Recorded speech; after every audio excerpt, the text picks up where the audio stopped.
Here's one of my favorite questions to test your verbal reasoning as well as your knowledge of English alphabet.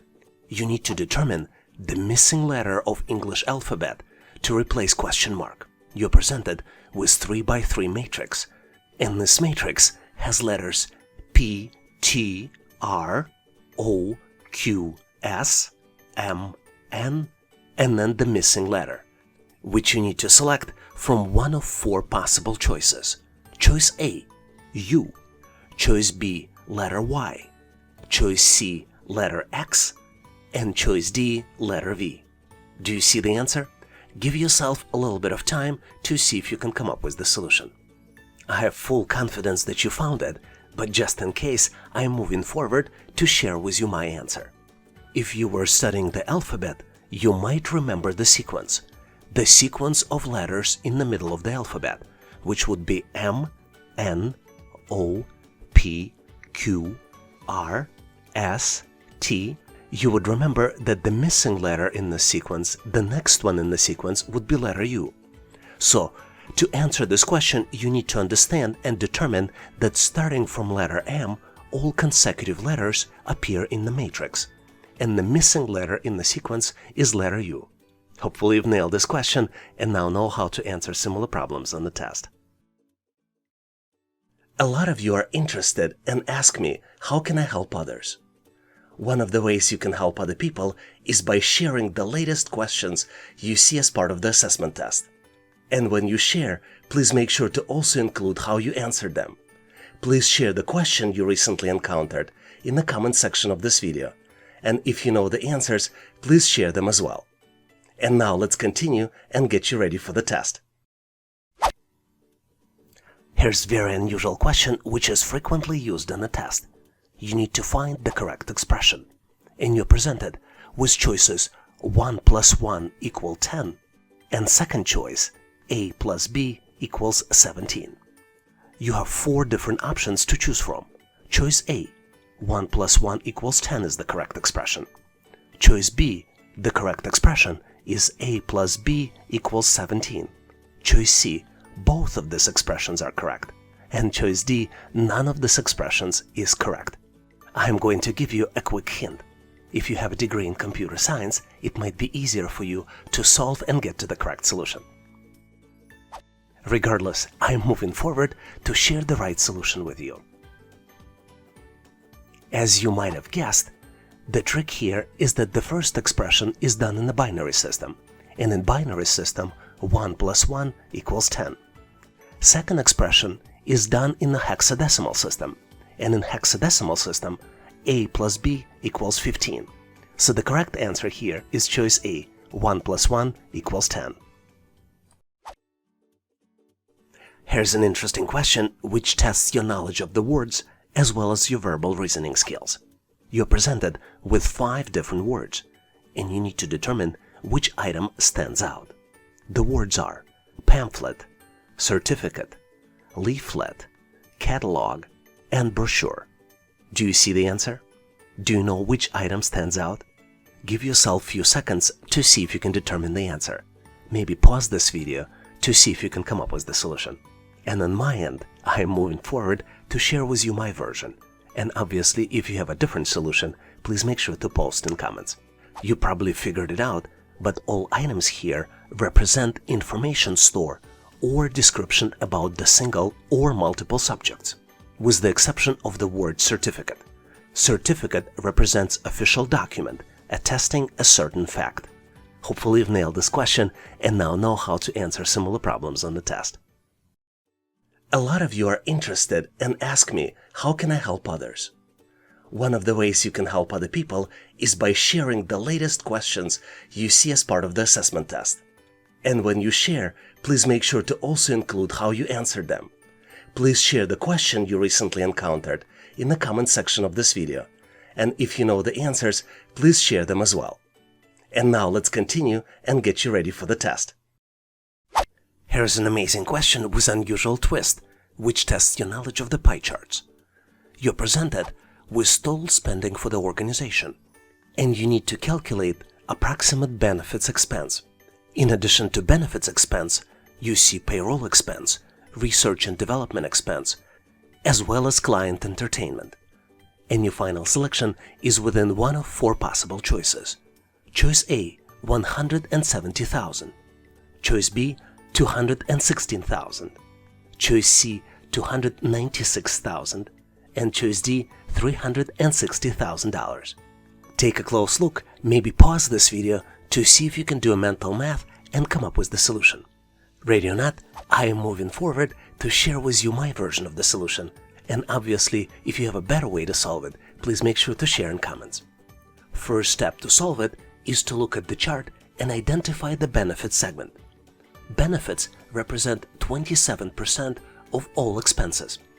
To calculate the amount for benefits, we need to divide 800,000, which is total expense, by 100 and multiply by 27%, because benefits represent 27%, which would be equal 8,000 multiplied by 27, which would be equal 216,000. So the correct choice here is choice B, $216,000. Can you tell us how many questions did you answer correctly? Please make sure to post in the comment section of this video to share with others. And now let's continue to get you ready for the test. This question truly tests your knowledge of English dictionary. You need to form the word using all the letters only once. And there are 9 letters that you can see on the screen. The letters are T, F, A, L, C, U, P, M, I. Give yourself a little bit of time. It's a very complex 9-letter word. Consider pausing the video to get to the correct answer. And ready or not, I am going to move forward to get you to the correct solution. As you might have guessed, the correct word is impactful. And the definition of impactful is having a major impact or effect. Sample usage of the word might be, during her presentation, she made impactful statements. I get a lot of questions on how to solve these types of challenges. The best way I found is when looking at the letters, try to draw lines connecting the letters and see if you can come up with the word. In this case, letters next to each other in the real world are next to each other also in this test question. So if we connect I, M, P, A, C, T, F, U, L, you get to the correct solution. Do you have a better way to solve it? Please make sure to share in comments so we can all learn. And now, I think is an excellent time for you to try your skills to see if you can solve the challenge. You need to determine approximate percentage of Tesla Model S sales in 2023. You're presented with the chart that shows sales by model between period of 2021 and 2024. And you have 4 different choices. Choice A, 20%. Choice B, 27%. Choice C, 33%. And then choice D, 40%. Give yourself a little bit of time, do the mental math, maybe pause this video to see if you can get to the correct solution. Once you're ready, please make sure to post your answer in comments so I can give you my feedback. Thanks for participating and good luck. I love this question because it really makes you think in order to get to the correct solution. You need to determine which shape comes next in the sequence, and you're presented with the series of 5 shapes. Squares 1, 2, 3, and 5 have other, smaller shapes inside, and you need to determine shape 4. You have 4 different choices to choose from. Choices A, B, C, and D. Give yourself a little bit of time, look closely to see if you can get to the correct answer. Are you ready? Let's move forward and get to the correct solution together. You're probably tired hearing it, but my advice as usual, always look for patterns. And in this case, the pattern is location of the smaller shapes inside the square. You might have noticed that smaller shapes inside the circles are always diamond filled with black and oval with the black outline. This pattern is persistent for shapes 1, 2, 3, and 5. We can safely assume that the square 4 will have similar shapes inside, which automatically exclude choices B and C, only leaving possible choices as A and D. To solve this puzzle, and get to the correct solution, we need to detect the second pattern. And second pattern is that oval is always next to the diamond, either to the right of the diamond or on top of the diamond. Based on this information, the correct choice here is choice D. Hopefully you've nailed this question and now know how to answer similar problems on the test. But in case you need more problems with solutions, please make sure to check out the description of this video. Here's the question for you to practice. You're presented with 10 letters, and you need to form the words from English dictionary using all the letters only once. The letters are L, E, P, M, O, C, Y, T, I, X. Do you see the answer? Give yourself a little bit of time because there are 10 letters. Let me give you a hint. The word somehow represents the fact that there are 10 letters. Hopefully you found the answer. Please make sure to post it in comments so I can give you my feedback. Thanks for participating and good luck. Here is the frequently used question to test how logical are you. You need to determine if conclusion is correct based on the statements. Let's look at the statement. All soccer players are sports persons, and all sports persons are fit. Conclusion. Some soccer players are not fit, and you need to determine if this particular conclusion is correct. You have 4 different choices to determine if conclusion is accurate. Choice A, it's reasonably correct. Choice B, it is correct. Choice C, it's incorrect. And choice D, cannot be determined based on the information available. Do you think you know the answer? Give yourself a little bit of time. Maybe pause this video and take another look at the statements and at the question itself. Ready or not, I am going to move forward and reveal the solution. As you might be well aware, in logical world, there is a formula. If A equals B and B equals C, then you can reasonably conclude that A equals C as well. We can look at our original statements as A, B, and C. For example, the statement all soccer players are sports persons could be an equivalent of A equal B, and then all sports persons are fit could be B equals C. Based on these 2 statements, we can reasonably say that A equals C, which would mean that all soccer players are fit. Our question, though, asks us if some soccer players are not fit. Do you think it is correct? Based on the information provided, it is not correct. So the correct choice here is choice C, incorrect. Because the correct answer based on the information we have is all soccer players are fit. Do you have a better way to solve this question? Please make sure to share in comments. And if you're trying to get ready for the test and need additional questions to practice, please make sure to check out additional materials in the description section of this video. Here's an interesting question where you presented with the set of numbers, and you need to determine which number is not a prime number. You have 4 different choices. Choice A, 31. Choice B, 61. Choice C, 71. And choice D, 91. Give yourself a little bit of time, maybe recall the definition of prime numbers, and see if you can come up with the solution. Did you solve it? Let's move forward and get to the correct solution together. To solve this challenge, let's start with the definition of prime number.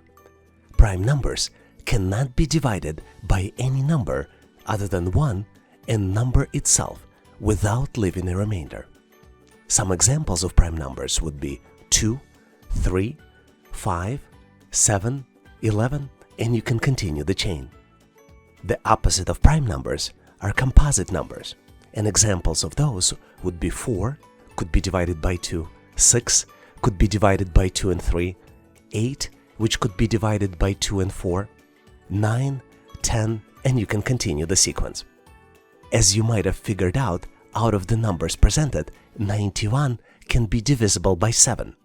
So 91 is not a prime number, which means that the correct solution is choice D, 91. Hopefully you've nailed this question and now know how to answer similar problems on the test.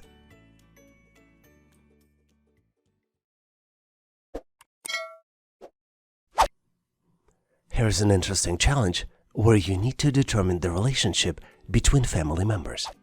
I mean, is Bhaska's sister. Catherine is Bhaska's mother. Dan is Catherine's father. And Alan is Dan's mother. You need to determine how Amin is related to Dan. And you have 4 different choices. Choice A, grandfather. Choice B, grandmother. Choice C, daughter. And choice D, granddaughter. Give yourself a little bit of time to see if you can navigate in this puzzle and get to the correct solution. Ready or not, I am going to move forward, reveal the answer to you, and explain how I got to the solution. And as usual, if you have a better way to solve it, please make sure to share in comments. The easiest way to determine this multi-generational relationship in the family is to build a diagram. Let's do it one step at a time. Amin is Bhaska's sister. Catherine is Bhaska's mother. Dan is Catherine's father. And Alan is Dan's mother. Now let's look at the conclusions we can draw from this diagram. Amin and Bhaska are Catherine's children. Since Dan is Catherine's father, Amin and Bhaska are Dan's grandkids, which means that Amin is Dan's granddaughter. So the correct choice here is choice D, granddaughter. Hopefully you've nailed this question and now know how to diagram and solve similar problems on the test. Here's one of my favorite questions where you need to do mental math calculations. You're presented with the group of 4 numbers. And this group has an average of 24. The first 3 numbers are 16, 22, and 34. You need to calculate the value of the missing number, which is represented as the question mark. And you have 4 different choices. Choice A, 24. Choice B, 26. Choice C, 18. And choice D, 21. Can you do the math? Did you find the answer? Let's move forward so we can get to the correct solution together. Obviously, to solve it, you can plug in one of the 4 solutions. Instead of the missing number, calculate the average to see which one is correct. But we're going to take the different route. In the first step, we're going to calculate the sum of 3 existing numbers. 16 plus 24 plus 34 equals 72. In the next step, we need to determine what would be the sum of 4 numbers for which average would be 24. To do this, we need to multiply 24 by 4, and the end result of this would be 96. And in the last step, we need to subtract the sum of 3 numbers from the total where the average will be 24 to calculate the 4th number. 96 minus 72 equals 24. Let's verify this. 16 plus 24 plus 34 plus missing number 24 divided by 4 equals 96 divided by 4 equals 24. Hopefully you've nailed this question and now know how to answer similar problems on the test. Thanks for watching. If you liked the content, please give us a like and consider subscribing. Thanks for all your endorsement, support, and patronage. For additional helpful information, please make sure to check out links in the description. For detailed list of available resources, I encourage you to check out resources page on our website, howtoanalyzedata.net/resources. If you know someone who would benefit from this content, please consider sharing the link. Please leave the feedback, corrections, or suggestions in comments. And all the best on your journey. I'll see you in my next video.